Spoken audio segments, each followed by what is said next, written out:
बच्चों बच्चों ये ई कैट और एम कैट का पहला लेक्चर है मेरे शहजादों। एम कैट वालों को सिर्फ चैप्टर 3 पढ़ना है, 4 पढ़ना है, 3 पढ़ना है, 4 पढ़ना है, 7 पढ़ना है, 8 पढ़ना है। फर्स्ट ईयर में से ई कैट वालों को सारे पढ़ने हैं, ठीक है ना भाई, फर्स्ट ईयर में से। तो मेरा पहला लेक्चर है चैप्टर 3 के ऊपर। उसका नाम तुम्हें पता होगा, नाम तो सुना ही होगा, मोशन। इस मोशन में मैं इतनी बातें करूंगा कि आपसे वो एमसीक्यूज हो जाए जो मैं भी ग्रुप पे आपको भेजूंगा प्रैक्टिस के लिए इंशाल्लाह। और ये हमारा ख़ास तौर पे एम कैट का सेशन है जिस पे हम ये भेजेंगे भी। रिकॉर्ड तो सबके लिए हो रहा है, जिसने ग्रुप में ऐड होना है वो चाहे तो ग्रुप में ऐड हो जाए, एक मैसेज कर दे व्हाट्सएप पे। नंबर तो सबके पास है, फैला हुआ है नंबर हमारा, तो जगह जगह लिखा हुआ है। अब हम आगे बात करते हैं चैप्टर वाले मोशन पे भाई। समझ रहे ना बात को? अब सुने, सारी तकरीर सुनते हैं, मज़ा आएगा आपको। सबसे पहला पॉइंट ऐसा होगा जानदार। मिसाल के तौर पे एक गाड़ी गई हैदराबाद 30 की स्पीड से, आई 40 की स्पीड से। बताओ एवरेज क्या है? ठोको आंसर, मारो तुक्का। दोनों को प्लस करके 2 से डिवाइड करेंगे नहीं करेंगे? आपने बोला भाई 30 प्लस 40 अपॉन 2, 70 अपॉन 2, 35 मीटर पर सेकंड। गलत आंसर। ये तरीका ही नहीं है वेलोसिटी को मीन करने का। वेलोसिटी को मीन करने का तरीका बता रहा हूँ मैं तुमको, 2v1 v2 upon v1 plus v2। असल में जो रेट होता है ना, जैसे rate of change of velocity, rate of change of displacement, तो रेट को प्लस करने का मेरे बच्चों ये फॉर्मूला होता है। मैथ वाले पढ़ते हैं हार्मोनिक मीन। समझ रहे हो ना बात को? तो वेलोसिटी को एवरेज करोगे इस फॉर्मूले से। और सुनो, अब मैं बात करता हूँ न्यूटन पे। तरतीब से बात करते हैं, न्यूटन में बात करते हैं, ठीक है ना भाई? तो न्यूटन से शुरू, Newton first law of motion में बात कर लेता हूँ मैं। Newton's first law of motion, Newton first law of motion में बात करते हैं। भाई ये वही था ना, कोई चीज़ रुकी है तो रुकी रहेगी, कोई चीज़ चल रही है चलती रहेगी जब तक फोर्स ना लगे। जाहिर सी बात है, कोई चीज़ रुकी हुई है तो रुकी रहेगी, चल रही है तो चलती रहेगी, जब तक क्या ना लगे इसके ऊपर, फोर्स ना लगे। फोर्स लगेगी तो इसमें क्या प्रोड्यूस होगा? एक्सिलरेशन। आसान सी बात है। इस लॉ को लॉ ऑफ इनर्शिया भी कहते हैं, लॉ ऑफ इनर्शिया भी कहते हैं, ठीक है ना? इनर्शिया हमारी बॉडी की वो प्रॉपर्टी होती है जो चाहती है हमारी स्टेट चेंज ना हो। तुम लोग बस में जा रहे हो, बारात लेके, बारात लेके बस में आ रहे हो, याद करो, एकदम से लगाया ड्राइवर ने ब्रेक, सारे लोग कहाँ जाते हैं? एकदम आगे गिरते नहीं गिरते? क्यों गिरते हैं? क्योंकि जब बस चल रही थी तो सारे लोग मोशन में थे, लेकिन जब बस रुकी, रेस्ट में आने की कोशिश की, ब्रेक लगाया, तो इनर्शिया ने कहा अबे रुक क्यों रहा है भाई, आगे धक्का दे इनको। सब लोग आगे धक्का खाते हैं, इनर्शिया की वजह से होता है वो, इसलिए इसको लॉ ऑफ इनर्शिया भी कहते हैं।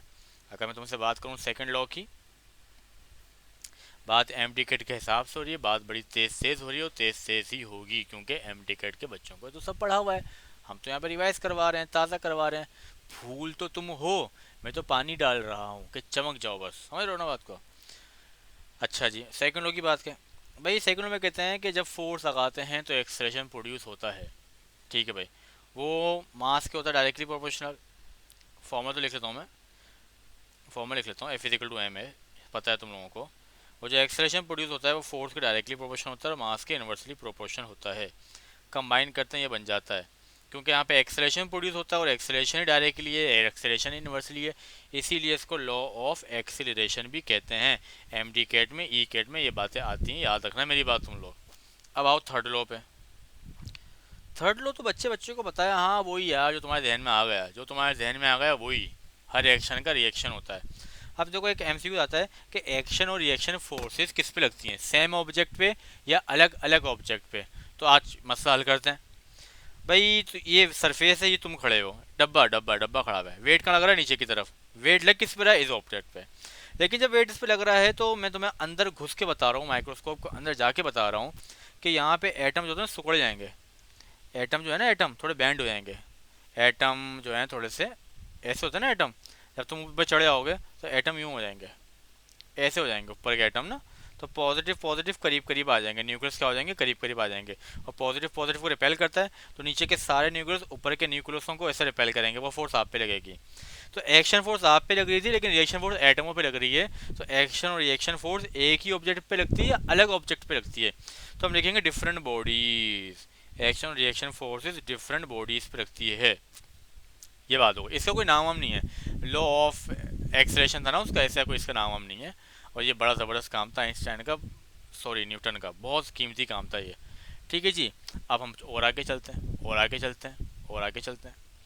और आगे जाने के मैं तुम्हें थोड़े से खेलते हैं इक्वेशंस ऑफ मोशन से, या उससे पहले खेलते हैं स्पीड वेलोसिटी डिस्टेंस टाइम से। भाई ये मेरा घर, ये मेरी बेगम का घर, मेरे घर से मेरी बेगम तक के घर का सबसे छोटा फासला कहलाएगा डिस्प्लेसमेंट, एस एरो से शो करूंगा। और ये जो फासला है ना, ये कहलाएगा डिस्टेंस। तो डिस्टेंस की घंटा को डायरेक्शन नहीं, डिस्प्लेसमेंट डायरेक्शन है। स्पीड दोनों की और डी यूनिट सेम होती है सबकी, समझ रहे बात को। अब बात करते हैं स्पीड की। कोई बॉडी 1 सेकंड में इतना फासला तय करे, एस अपॉन टी, वेलोसिटी अगर स्पीड में डायरेक्शन आ जाए, डेफिनेशन है speed in given direction, speed in given direction plus plus plus plus plus displacement upon time. बाकी यूनिट सेम होगी, मीटर पर सेकंड स्क्वायर तुमको पता है, वो सारी बातें तुमको पता है, मुझे पता है कि तुम्हें पता है। ठीक है जी। अब करते हैं बात आगे, और अब करते हैं एक्सेलरेशन में बात। वेलोसिटी का चेंज क्या कहलाता है? एक्सेलरेशन कहलाता है। वेलोसिटी का चेंज क्या कहलाता है? एक्सेलरेशन। एक्सेलरेशन का मतलब होता है rate of change of velocity. Delta का मतलब भी क्या होता है? Change in velocity upon time. लिख दिया। अब एक सवाल करता हूँ, अगर वेलोसिटी कांस्टेंट है, अगर वेलोसिटी कांस्टेंट, तो क्या एक्सेलरेशन हो सकता है? यस और नो लिखना है आगे। अगर स्पीड कांस्टेंट है, पूरा लिख लेता हूँ, स्पीड कांस्टेंट है, तो क्या एक्सेलरेशन हो सकता है? ये बातें जब मैं पूछ रहा हूँ ना बेटा, अलग टप बातें नहीं, ये सारी ई कैट एम कैट एन ई टी डाओ फास्ट एम कैट ई कैट एन ई टी डाओ डाओ डाओ डाओ जिना जिना जिना लियारी लियारी लियारी सर सैयद, सारे पास पेपर तो मैंने देखे हुए ना, हर साल के टेस्ट में, और हर साल देखता हूँ ना, तो मुझे पता है ये वो बातें हैं जो पूछी गई हैं। इसलिए मैं डायरेक्ट बात ही पॉइंट पे कर रहा हूँ ना, ताकि इस चैप्टर की वो सारी बातें जो मेरे इल्म में हैं अब तक, वो आपको भी आ जाएं। थोड़ी लंबी हो जाएगी कहानी, लेकिन पूरी सुन लेना, ठीक है भाई, थोड़ा बर्दाश्त कर लेना भाई। तो यहाँ तो लिख देंगे 9। इस वेलोसिटी कांस्टेंट है तो बस सवाल ख़त्म हो गया ना जब 9 हो गया। ठीक है, स्पीड कांस्टेंट तो एक्सेलरेशन हो सकता है, माइट भी, क्योंकि सर्कल के केस में जब कोई बॉडी घूम रही होती है, डायरेक्शन यहाँ होती है उसकी, डायरेक्शन यहाँ होती है, डायरेक्शन यहाँ, डायरेक्शन यहाँ। स्पीड है 5 मीटर पर सेकंड, यहाँ भी 5, यहाँ भी 5, यहाँ भी 5। तो क्या स्पीड चेंज हो रही है? यानी मैग्नीट्यूड तो चेंज नहीं हो रहा ना भाई इसका, लेकिन वेलोसिटी चेंज हो रही है। वेलोसिटी में होती है दो चीज़ें, वेलोसिटी में होती है दो चीज़ें, एक होता है मैग्नीट्यूड यानी कि नंबर, एक होता है डायरेक्शन। तो वेलोसिटी में देखो मैग्नीट्यूड तो चेंज नहीं हो रहा ना, लेकिन डायरेक्शन तो चेंज हो रही है ना, तो कोई भी चीज़ चेंज हो तो उसको वेलोसिटी का चेंज कहते हैं। तो सर्किल में क्या वेलोसिटी चेंज होती है? आप कहेंगे हाँ होती है, स्पीड चेंज नहीं होती, और वेलोसिटी के इस मैग्नीट्यूड को स्पीड कहते हैं। समझ रहे बात को? तो यहाँ तो स्पीड सेम है, लेकिन फिर भी एक्सेलरेशन तो हो रहा है ना, सेंटीमीटर एक्सेलरेशन तो हो रहा है। तो ये बड़े बहुत अच्छा एमसीक्यू है, बड़े काम का एमसीक्यू है ये। अब मैं आपको थोड़ा सा और आगे लेके जाता हूँ, यहाँ पे थोड़ा काम शाम हुआ हुआ है, थोड़े पेज शेज पलट लेता हूँ मैं, और मैं आपको लेके जाता हूँ आगे, भाग के यहाँ आ जाओ मेरे पास। चलो भाई यहाँ से आ जाओ, ठीक है ना। अब यहाँ पे आ जाओ, यहाँ से शुरू करता हूँ। अब मेरी बात सुन लो और आगे तुम लोग। वो बात ये है कि अब मैं बात करूँगा, क्योंकि मैंने वहाँ बात कर ली वेलोसिटी पे, एक्सेलरेशन पे, कुछ ग्राफ बनाते हैं। एक होती है यूनिफॉर्म वेलोसिटी। देखो एक बॉडी ने 1 सेकंड में फासला कवर किया 5 मीटर, 1 सेकंड में। 2 सेकंड में भी क्या 5 मीटर, हर 3 सेकंड में भी क्या 5 मीटर, 4 में भी क्या 5 मीटर। मुझे बताओ इसकी किसी भी इंस्टेंट पे वेलोसिटी सेम है या नहीं, क्योंकि हर सेकंड में 5 मीटर पर सेकंड आ रहा है। तो इसकी इंस्टेंटेनियस वेलोसिटी किसी भी लम्हे पे क्या है? 5। अब मैं निकालता हूँ इसकी एवरेज वेलोसिटी। टोटल कितने सेकंड चला है? 4 सेकंड। टोटल फासला कितना कवर हुआ? 5 5 5 5 20। आंसर क्या आया? 5। तो इसकी एवरेज वेलोसिटी भी क्या है? 5। अब ये यूनिफॉर्म वेलोसिटी कैसे? हर सेकंड में एक ही जैसा फासला कवर हो रहा है, नहीं हो रहा है? हो रहा है, तो यूनिफॉर्म वेलोसिटी है। तो अगर कोई यूनिफॉर्म वेलोसिटी हो तो उसकी इंस्टेंटेनियस और एवरेज वेलोसिटी सेम होती है। अब एमसीक्यू आता है, if instantaneous and average velocity same then the speed is uniform है नॉन यूनिफॉर्म? यूनिफॉर्म। यूनिफॉर्म है तो हर सेकंड की स्पीड क्या होगी? इसकी सेम होगी। समझ रहे हो ना बात को? अब आगे मेरी बात और सुन लो तुम। अच्छा मेरे बच्चों, इसके ग्राफ जब बनाऊंगा ना बेटा, यूनिफॉर्म वेलोसिटी जब ग्राफ बनता है ना, वो बनता है डिस्प्लेसमेंट और टाइम के दरमियान, और बनता है स्ट्रेट लाइन। इसी तरीके से यूनिफॉर्म एक्सेलरेशन का ग्राफ भी कैसा बनता है? Straight line. जो नॉन यूनिफॉर्म वेलोसिटी होती है ना, नॉन यूनिफॉर्म वेलोसिटी, उसका ग्राफ बनता है इरेगुलर कर्व, ऐसा बनता है ना ग्राफ उसका। एक्सलेशन का भी ऐसे ही बनता है। ठीक है भाई, अब हम बात को आगे बढ़ाते हैं। अब जो हम बात करेंगे ना, वो बात हम करेंगे, बड़ी कीमती बात है, इक्वेशंस ऑफ मोशन पे। एमडी कैट में, ई कैट में इक्वेशंस ऑफ मोशन का एक न्यूमेरिकल तो आता ही आता है, एक सवाल तो आता ही आता है, लिख लो, मैं अब बता रहा हूँ, एक टारगेट पेपर है समझो मेरा ये। और इक्वेशन क्या होती है, V F is equal to V I plus A T, S is equal to V I T plus half A T square. चंद बातें बताऊंगा बड़े काम की, सुनते रहना मेरी बात। वी एफ स्क्वायर, अगर किसी सवाल में बात हो ड्रॉप की, ड्रॉप का मतलब होता है वी आई जीरो। अब all is drop, of on is drop, फलाना ड्रॉप, फलाना ड्रॉप, फलाना ड्रॉप, वी आई जीरो। अगर किसी सवाल में बात हो थ्रो की, कि भाई बॉल थ्रो की है, अपवर्ड, अप की है, मतलब है वी एफ जीरो, आंखें बंद करके वी एफ जीरो। किसी को ऊपर से नीचे फेंका वी आई जीरो, किसी को नीचे से फेंका वी एफ जीरो। जब ऊपर से नीचे गिर रहे होंगे तो एक ही जगह लगेगा जी, जी के लिए पकड़ लेंगे 10, 9.8 होती होगी, हम 10 लेंगे। जब कोई चीज़ ऊपर जा रही होगी तो हम खुद लेंगे एक ही जगह माइनस जी, वैल्यू माइनस का 10 मीटर पर सेकंड स्क्वायर। ठीक है ना। अब और सुन लो बात मेरी, बिल्कुल सीधी सीधी बात है। अब कोई भी सवाल आएगा जब इक्वेशन का, तो बेटा इस तरीके से हो जाएगा आराम से, इस तरीके से। ये लेक्चर मेरा आज थ्योरी के ऊपर है, एक लेक्चर मेरा पूरा एमसीक्यूज पे भी आएगा। वो जो एमसीक्यू मैं तुम्हें ग्रुप पे दिए हैं वो यहाँ रखे हुए होंगे मेरे सामने, मैं खुद सॉल्व कर रहा हूँ एक एक करके। तो वहाँ मैं इनको बहुत अच्छे से इस्तेमाल करके एमसीक्यू तुम्हारे पकड़ा दूंगा, तो तुम्हारा वीआईपी सीन हो जाएगा ये। ठीक है ना, वो ग्रुप पे आ जाएगा तुम्हारे पास ना। आज मैं तुम्हारी थ्योरी ताज़ी करवा दूँ ज़रा बस। और बात करते हैं, अब हम बात करते हैं टेंशन केस 1 पे। टेंशन की बात अगर मैं करूँ तो टेंशन वो फोर्स है जो धागे से लगती है, धागे की फोर्स टेंशन हो गई। टेंशन केस 1, टेंशन केस 2 के जो एमसीक्यूज हैं वो एमटी के डी में नहीं आते, लिख लो, लॉक कर दी मैंने बात, नहीं आएंगे, नहीं पढ़ना, मेरी तरफ से नहीं पढ़ना तो। ठीक है जी। फ्रिक्शन का तुम्हें अच्छे से याद होगा, फ्रिक्शन छोटे कॉन्सेप्ट होते थे कि फ्रिक्शन का मामला क्या है। मैं इसके माइक्रोस्कोपिक लेवल तक जाके बात कर सकता हूँ, लेकिन मुख्तसर बात करेंगे ना, बिला वजह लंबी करने की ज़रूरत ही नहीं है। फ्रिक्शन वो फोर्स है जो अगेंस्ट द मोशन काम करती है, हमेशा जिस डायरेक्शन में आप मूव हो रहे हो उसके अगेंस्ट ही लगेगी, जिसके फ़ायदे भी होते हैं और बहरहाल नुकसान भी होते हैं। ठीक है ना, तो ये रेजिस्टिव फोर्स है भाई, पहली बात तो ये हो गई। इसकी बहुत सी इकसाम होती हैं, स्लाइडिंग, रोलिंग, फलाना टिमका। यह हमें पता है कि फ्रिक्शनल फोर्स जो स्लाइडिंग होती है वो रोलिंग से ज़्यादा होती है, पता है हमें, क्योंकि स्लाइड में क्या होता है, एरिया ज़्यादा कॉन्टेक्ट में होता है और रोलिंग में एरिया कम कॉन्टेक्ट में होता है, और ये फ्रिक्शन डिपेंड करती है कॉन्टेक्ट एरिया पे। तो यहाँ पे ज़्यादा ज़्यादा है ना, तो इस पर डिपेंड करेगी ना, ज़्यादा हो जाएगी इसकी, स्लाइडिंग की ज़्यादा होगी, रोलिंग की कम होगी। दूसरी बात, मैक्सिमम वैल्यू जो होती है ना फ्रिक्शन की, मैक्सिमम वैल्यू ऑफ फ्रिक्शन वो कहलाती है limiting friction. Maximum value of friction is called limiting friction. ऐसी बात है, मैक्सिमम की बात हो रही तो लिमिटिंग की बात होगी। अब उसके बाद क्या होता है, एक ऑब्जेक्ट है, वेट कहाँ होगा, नीचे, नॉर्मलेशन ऊपर। तुम फोर्स लगा रहे हो अगर यहाँ पे, तो फ्रिक्शन लगेगी तुम्हारे अपोजिट। अब इन दोनों का रेशो, या इन दोनों का रेशो, या इन दोनों का रेशो, या इन दोनों का रेशो, किसी के भी दो का रेशो कहलाता है कोफिशिएंट ऑफ फ्रिक्शन। किसी भी दो का लिख लेता हूँ मैं, एफ अपॉन आर कर देता हूँ, कुछ भी कर सकता हूँ, मसला नहीं है। और इसकी कोई यूनिट नहीं होती, नो यूनिट, नो रेशो की यूनिट नहीं होती असल में ना, जो भी रेशो होते हैं ना उनकी, जैसे फ्रिक्शन की भी न्यूटन है, आर की भी न्यूटन, कट जाएगा ना भाई। और तुम्हें पता है काटना तो आता है, आजकल की जनरेशन को काटना तो आता है, तो नो यूनिट हो जाएगी इसकी। इसी की तरह मैं बात करूँगा, फ़ायदे वायदे बहुत हैं इसके, छुपकलियाँ दीवारों पर रहती हैं, ये फ़ायदा है फ्रिक्शन का। अगर ग्राउंड में होती लड़कियाँ सारी दीवारों पर चढ़ जाती हैं फिर, तो फ़ायदा बहुत है इसका, नुकसान भी बहुत है, ख़त्म भी कर लेंगे, टेंशन नहीं है। अब आगे आ जाओ इसी बात पे। अब मैं थोड़ा सी लंबी बात करूँगा स्टोक पे। देखो जी, ये के यहाँ पे लिखा हुआ है, ई यहाँ पे लिखा हुआ है, ऐसे स्टोक से ही है। अगर एक ऑयल भरा हुआ है, ये खाली पड़ा हुआ है, एक सिक्का फेंका, एक सिक्का फेंका, कहाँ जल्दी गिरेगा, यहाँ या यहाँ, सोच लो, सोचने का टाइम दे रहा हूँ तो सोच लो। सोच लिया, इसमें देर से गिरेगा, इसमें जल्दी गिरेगा, खाली पड़ा हुआ है ना, तो इसमें देर से क्यों गिरेगा, यानी ये रोक रहा है, और अगर ये मोशन के खिलाफ रोक रहा है तो ये फ्रिक्शन लगा रहा है, एक फोर्स लगा रहा है, इसका मतलब उसको तो विस्कोसिटी कहते हैं। इसरुख भाई साहब ने उस फोर्स के बारे में बताया है, इन्होंने बताया कि वो फोर्स बराबर होती है 6 पाई न्यू, ठीक है ना, v r, radius, velocity, viscosity. और ये सिर्फ विस्कस फोर्स है, कौन सी फोर्स है, विस्कस मीडियम के लिए होती है, सही है ना, विस्कस मीडियम के लिए होती है। तो स्टोक फोर्स किस पे डिपेंड करेगी?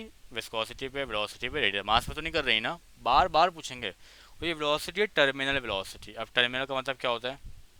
सुनो भाई, देखो मेरे बच्चों, जब मैं एक चीज़ को यहाँ से छोड़ूंगा तो यहाँ इसकी स्पीड से ज़ीरो, जैसे ही छोड़ूंगा इसकी स्पीड बढ़ेगी, 5 6 7 होगी ना, जैसे बढ़ेगी स्पीड इसकी।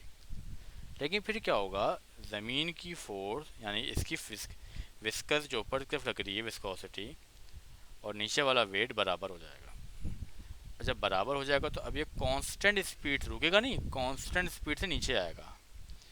शुरू में इसकी स्पीड बढ़ रही थी लेकिन फिर कांस्टेंट हो जाएगी। वो कांस्टेंट स्पीड कराएगी टर्मिनल वेलोसिटी, क्योंकि वो इस टर्मिनल से इस टर्मिनल तक, इस कोने से इस कोने तक कांस्टेंट रहेगी ना, तो वो इसकी टर्मिनल वेलोसिटी कहलाएगी। ठीक है भाई, ये स्टोक फोर्स की कहानी हो गई। याद रखना बेटा, कोई मसला हो मुझसे पूछ लेना, ग्रुप पे मैसेज कर देना। ये चैप्टर 3 की बातें चल रही हैं मेरी सारी। ठीक है भाई, अब मैं बात करूँगा मोमेंटम पे। मोमेंटम पे बात करते हैं। मोमेंटम में तुमको पता है कि उसको पी से शो करते हैं, फॉर्मूला होता है एम बी, तो मास और वेलोसिटी पे डिपेंड करता है। बाकी वो क्वांटिटी ऑफ मोशन होती है हमारी, ठीक है ना। किसी बॉडी में मूव होने की जो मकदार होती है वो मोशन कहलाती है, वो वेलोसिटी और मास पे डिपेंड करती है। मास पे डिपेंड कैसे करती है?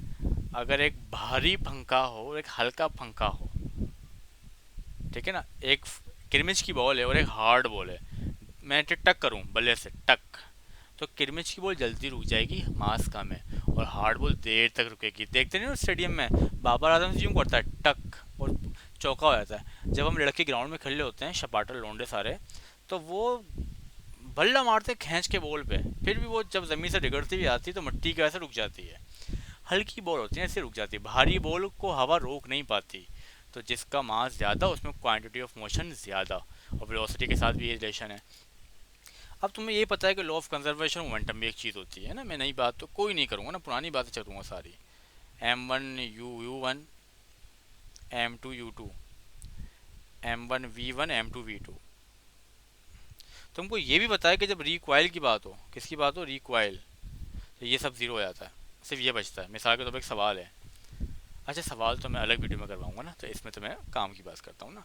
अब मोमेंटम में तो कोलिजन भी होगी भाई, मोमेंटम है तो कोलिजन भी तो होगी ना। अब कोलिजन होती है दो तरह की, डिफरेंस करके लिखवाऊँ तो याद है। एक होती है इलास्टिक कोलिजन और एक होती है इनइलास्टिक कोलिजन।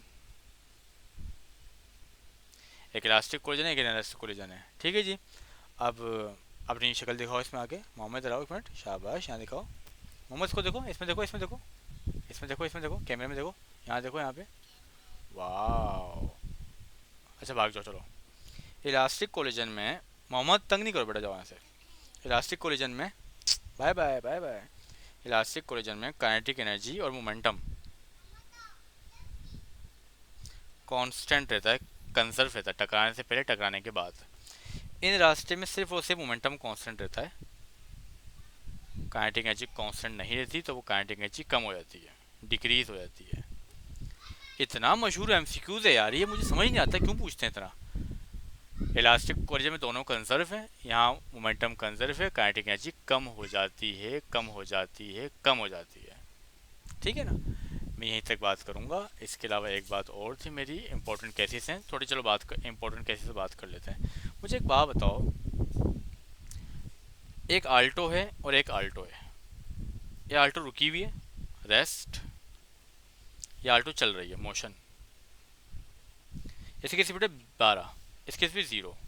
टकराने के बाद ये ए है, ये बी है, टकराने के बाद ए वाले की स्पीड हो जाएगी 0, इसकी हो जाएगी 12। तो क्या बोलते हो, क्या हुआ, इंटरचेंज हो गई वेलोसिटी। तो जब, अच्छा अगर ये चल भी रही होती ना, यानी ये 5 की स्पीड चल रही होती मिसाल के तौर पे, तो टकराने के बाद इसकी 5 हो जाती, इसकी 12 हो जाती। तो कहने का मतलब ये है कि अगर दो ऑब्जेक्ट का मास सेम हो और वो कोलाइड करें, तो उनकी वेलोसिटीज इंटरचेंज हो जाती हैं, अदली बदली हो जाती है, यूँ अदली बदली हो जाती है, सही है। एक बात, दूसरी बात, अगर एक ट्रेन यानी हैवी बॉडी किसी टिकटॉकर से टकराए और इसकी स्पीड है 10, इसकी स्पीड है 0, टकराने के बाद इसकी स्पीड 10 ही रहेगी भाई, ट्रेन पे क्या घंटा फर्क पड़ेगा। लेकिन टिकटॉकर जाएगा उड़ता हुआ कितनी स्पीड से, 20 की स्पीड से। जब एक भारी चीज़ हल्की चीज़ से टकराती है तो हल्की चीज़ की स्पीड टकराने के बाद डबल हो जाती है, भारी पे घंटा कोई फर्क नहीं पड़ता। जब एक लाइट बॉडी बॉल दीवार में मार रहा हूँ। जब एक लाइट ये रुकी हुई है, इसकी स्पीड 0 है, इसकी स्पीड है 20।